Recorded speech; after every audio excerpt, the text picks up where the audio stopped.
ಈ ಕ್ಷಣದವರೆಗೂ ಶಾಂತಿ ಹೌದೋ ಅಲ್ವೋ ಅಂತ ನಮಗಿನ್ನೂ ಗೊತ್ತಾಗಿಲ್ಲ. ಗೊತ್ತಾಗೋವರೆಗೂ ನಮ್ಮ ಅಚ್ಚು ಆ ಶಾಂತಿ ನಿವಾಸಕ್ಕೆ ಹೋಗೋದು ಬೇಡ ರೀ. ನಿನ್ನ ಪ್ರಕಾರ ನೀನು ಹೇಳ್ತಾ ಇರೋದು ಸರಿಯಾಗಿದೆ ಸುಮತಿ.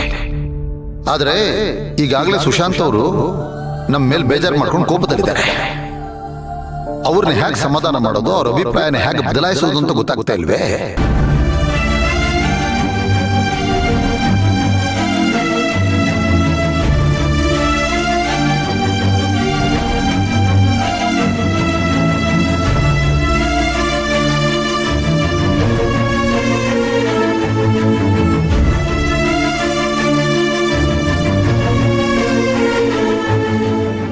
ಇದಕ್ಕೆಲ್ಲ ಒಂದು ಫುಲ್ ಸ್ಟಾಪ್ ಇಡ್ಲೇಬೇಕು.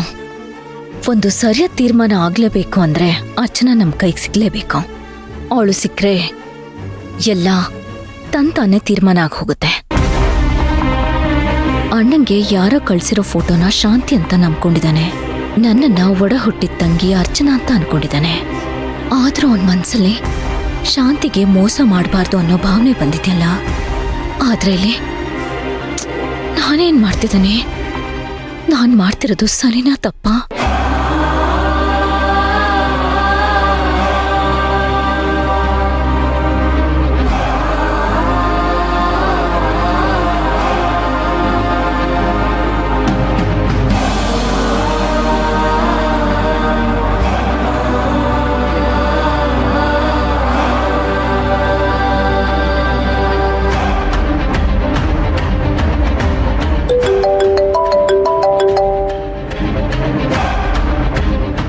ಹೇಳು ಶಾಂತಿ. ಚಿನ್ನು, ನಿನ್ನ ಹತ್ರ ಮಾತಾಡಿದ್ರೆ ಸ್ವಲ್ಪ ನೆಮ್ಮದಿ ಸಿಗ್ಬೋದು ಅಂತ ಕಾಲ್ ಮಾಡ್ದೆ. ಏನೇ ಹೇಳು ಶಾಂತಿ, ನನಗೆ ನೀನು, ನಿನಗೆ ನಾನು ಅಂತ ಇರ್ಬೇಕಾಗಿರೋ ವಿಧಿ. ಆದ್ರೆ ಇವತ್ತು ನೋಡು, ನಾವಿಬ್ರು ಸಂತೋಷನ ಹಂಚ್ಕೊಳ್ಳೋ ಬದಲು ಒಬ್ರಿಗೊಬ್ರು ಸಾಂತ್ವನ ಹೇಳ್ಕೊಳ್ಳೋ ಪರಿಸ್ಥಿತಿಗೆ ಬಂದ್ಬಿಟ್ಟಿದೀವಿ. ಏನ್ ಹೇಳ್ಬೇಕು ಗೊತ್ತಾಗ್ತಾ ಇಲ್ಲ. ಅದಿರ್ಲಿ, ನೀನೇನು ಇಷ್ಟೊತ್ತಲ್ಲಿ ಫೋನ್ ಮಾಡಿದ್ಯಾ? ಅದು ನಾನು ಅಣ್ಣನ ಮನೆಗೆ ಬಂದಾಗ ನನ್ ಪ್ರಕಾರ ನಾನು ಶಾಂತಿನೇ ಆಗಿದ್ದೆ ಅಲ್ವೇನೋ? ಹಾ, ಯಾರೋ ರಾಕ್ಷಸರಿಂದ ಕಾಪಾಡಿ ಕರ್ಕೊಂಡ್ ಬಂದು ಇದು ನನ್ ತಂಗಿ ಅರ್ಚನಾ ಅಂತ ಅನ್ಕೊಂಡಿದ್ದು ಅಣ್ಣನೇ ತಾನೆ? ಹೌದು. ನಾನು ನಮ್ಮ ಅಣ್ಣನ ಕೈಗೆ ಸಿಕ್ಕಿದಾಗ ಆಗ ನಾನ್ ಯಾರು ಅಂತ ನನಗೆ ಗೊತ್ತಿರ್ಲಿಲ್ಲ ಅಲ್ವಾ? ಹೌದು ಶಾಂತಿ, ಇವಾಗ ನೀನು ಹೇಳಿರೋದೆಲ್ಲ ಕರೆಕ್ಟ್ ಆಗೇ ಇದೆ. ಅದೆಲ್ಲ ಆದ್ಮೇಲೂ ನನಗ್ ಹಳೆದೆಲ್ಲ ನೆನಪು ಬಂತಲ್ಲ. ನನಗ್ ನಾನ್ ಯಾರು ಅಂತ ಗೊತ್ತಾಯ್ತಲ್ಲ. ಅವತ್ತೇ ನನಗ್ ಗೊತ್ತಾಗಿದ್ದು ನನ್ ಥರನೇ ಅರ್ಚನಾ ಅಂತ ಇನ್ನೊಬ್ಳಿದಾಳೆ ಅಂತ. ನಾನ್ ಏನ್ ಮಾಡ್ಲಿ? ಸುಮ್ನೆ ಆಗೋದೆ. ಶಾಂತಿ, ನೀನು ಹೇಳ್ತಾರೋ ಎಲ್ಲ ಪಾಯಿಂಟು ಕರೆಕ್ಟ್ ಆಗೇ ಇದೆ. ಪದೇ ಪದೇ ಯಾಕೆ ಕೇಳ್ತಿದ್ಯಾ ಅದನ್ನ? ಅಲ್ಲ ಕಣೋ, ನಾಳೆ ಪ್ರಪಂಚಕ್ಕೆ ಇಷ್ಟೆಲ್ಲ ವಿಷಯ ಗೊತ್ತಿದ್ದು ಇವಳು ಯಾಕೆ ಈ ತರ ಮಾಡಿದಾಳೆ ಅಂತ ಎಲ್ರೂ ನನ್ನ ವಿಲನ್ ತರ ನೋಡಲ್ವೇನೋ?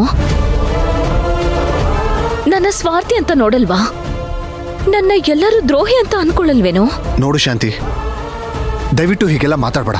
ಯಾಕೆ ಈ ಥರ ಮಾತಾಡ್ತಿದ್ಯಾ? ನೋಡು, ಇವಾಗ ನೀನು ಇಲ್ಲಿವರೆಗೂ ಹೇಳಿರೋ ಎಲ್ಲ ಘಟನೆಗಳು ನಡೆದು ಹೋಗಿರೋದು. ಅದನ್ನೆಲ್ಲ ಇಟ್ಕೊಂಡು ನಿನ್ನನ್ನು ಕ್ರಿಮಿನಲ್ ಅಂತ ಹೇಳೋದಕ್ಕೆ ಹೇಗಾಗುತ್ತೆ ಹೇಳು? ನೋಡು, ಒಂದ್ ವೇಳೆ ಹಾಗೇನಾದ್ರೂ ಯಾರಾದ್ರೂ ಹೇಳಿದ್ರೆ ಈ ಪ್ರಪಂಚದಲ್ಲಿ ಸತ್ಯ ಧರ್ಮಕ್ಕೆ ನ್ಯಾಯ ಇಲ್ಲ ಅಂತ ಅನ್ಕೋತೀನಿ. ಇಲ್ಲ ಚಿನ್ನು, ನನಗೆ ನಾನ್ ಮಾಡಿರೋದು ಮುಖ್ಯ ಅಲ್ಲ. ನನಗೀಗ ಬೇಕಾಗಿರೋದು ಅರ್ಚನಾ. ಅಣ್ಣ ನನಗೆ ಏನ್ ಬೇಕಾದ್ರೂ ಹೇಳಿ, ಇದನ್ನ ನಾನ್ ನಿನ್ಗೆ 1000 ಸಲ ಹೇಳಿದ್ದೀನಿ. ಅರ್ಚನನ್ ಕರ್ಕೊಂಡ್ ಬಂದು ಅವನ್ ಮುಂದೆ ನಿಲ್ಲಿಸ್ಬೇಕು. ಅವ್ರ ಕಾಲಿಗೆ ನಾನ್ ಬಿದ್ಬಿಡ್ಬೇಕು. ನಾನು ಸ್ವತಂತ್ರವಾಗಿ ಶಾಂತಿ ನಿವಾಸಕ್ಕೆ ಹೋಗ್ಬೇಕು. ನಾನ್ ಅಲ್ಲಿಗೆ ಹೋಗ್ಬೇಕು ಅಂದ್ರೆ ಇದೆಲ್ಲಾನು ನಡಿಬೇಕು. ಏನ್ ಶಾಂತಿ ನೀನು? ನೋಡು, ನಾನು ಪ್ರತಿ ಒಂದ್ ಕಡೆನೂ ಹುಡುಕ್ತಾ ಇದ್ದೀನಿ. ಸುತ್ತಮುತ್ತ ಯಾವ ಹಳ್ಳಿನೂ ಬಿಟ್ಟಿಲ್ಲ. ಏನ್ ಹುಡುಕ್ತಿದ್ಯಾ? ಎಲ್ಲಿ ಅಂತ ಹುಡುಕ್ತಿದ್ಯಾ ನೀನು ಚಿನ್ನು? ನೋಡು, ನಾಟಿ ವೈದ್ಯರ ಮನೆಗೆ ಅರ್ಚನಾನ ಕಿಡ್ನಾಪ್ ಮಾಡ್ಕೊಂಡು ಹೋದವರು ಹಿಂದಿ ಮಾತಾಡ್ತಾ ಇದ್ರು ಅಂತ ಹೇಳಿದ್ನಲ್ವಾ? ಅದಕ್ಕೊಂದು ಚಿಕ್ಕ ಹಿಂಟ್ ಸಿಕ್ಕಿದೆ. ಸಿಕ್ಕಿರೋ ಹಿಂಟನ್ನ ಹಿಡ್ಕೊಂಡು ಎಲ್ಲಿ ತನಕ ಹೋಗ್ತೀಯಾ? ಹೇಗ್ ಕಂಡಿಡಿದ್ಯೋ? ನನಗೆ ಯಾಕೋ ಆಗಲ್ಲ ಅನ್ಸುತ್ತೆ. ಯಾಕಾಗಲ್ಲ ಶಾಂತಿ? ಶಾಂತಿ, ಇವತ್ತು ಟೆಕ್ನಾಲಜಿ ತುಂಬಾ ಮುಂದುವರೆದಿದೆ. ನೋಡು, ಇವತ್ತು CC ಕ್ಯಾಮ್ರಾ ಇದೆ. ಆದ್ರೆ ಹಿಂದಿನ ಕಾಲದಲ್ಲಿ CC ಕ್ಯಾಮ್ರಾ ಇತ್ತಾ? ಜನನೇ CC ಕ್ಯಾಮ್ರಾಗಿ ಕೆಲಸ ಮಾಡ್ತಾ ಇದ್ರು. ನೋಡು, ಅವರು ಅರ್ಚನಾನ ಬಂದು ಕಿಡ್ನಾಪ್ ಮಾಡ್ಕೊಂಡು ಹೋಗಿರೋದು ಸಿಟಿಯಲ್ಲ, ಒಂದು ಹಳ್ಳಿಯಲ್ಲಿ. ಅವ್ರು ಅನ್ಕೋಬಹುದು ಇಲ್ಲಿ ಯಾವ CCTV ಕ್ಯಾಮ್ರಾ ಇಲ್ವಲ್ಲ, ನಾವು ಸಿಕ್ಕಾಕೊಳ್ಳಲ್ಲ ಅಂತ. ಆದ್ರೆ ಇಲ್ಲಿ ಜನ ಇದ್ದಾರೆ, ಹಳ್ಳಿ ಜನನೇ CCTV ಕ್ಯಾಮ್ರಾ ತರ ಪ್ರತಿಯೊಬ್ಬರು ಇಲ್ಲಿ ಕೆಲಸ ಮಾಡ್ತಾ ಇರ್ತಾರೆ. ನಿಜವಾಗ್ಲೂ ಸಿಗ್ತಾಳೆ ಅಂತ್ಯಾ? ನನಗೆ ನಂಬಿಕೆ ಇದೆ ಶಾಂತಿ. ಸಿಗ್ಬೇಕು, ಆದಷ್ಟು ಬೇಗನೆ ಸಿಗ್ಬೇಕು. ಚಿನ್ನು, ನಾವು ಪೂಜೆ ಮಾಡೋ ದೇವ್ರು ಯಾಕೆ ನಮ್ಮನ್ನ ಇಷ್ಟು ಪರೀಕ್ಷೆ ಮಾಡ್ತಿದ್ದಾನೆ? ಆದ್ರೂ ನನ್ ಒಳ ಮನಸ್ಸು ಹೇಳ್ತಿದೆ ನೀನವಳ ಗ್ಯಾರಂಟಿ ಹುಡುಕ್ತೀಯ ಅಂತ. ಅರ್ಚನಾನ ಖಂಡಿತವಾಗ್ಲೂ ಹುಡುಕ್ತೀನಿ ಅನ್ನೋ ನಂಬಿಕೆ ನನಗಿದೆ.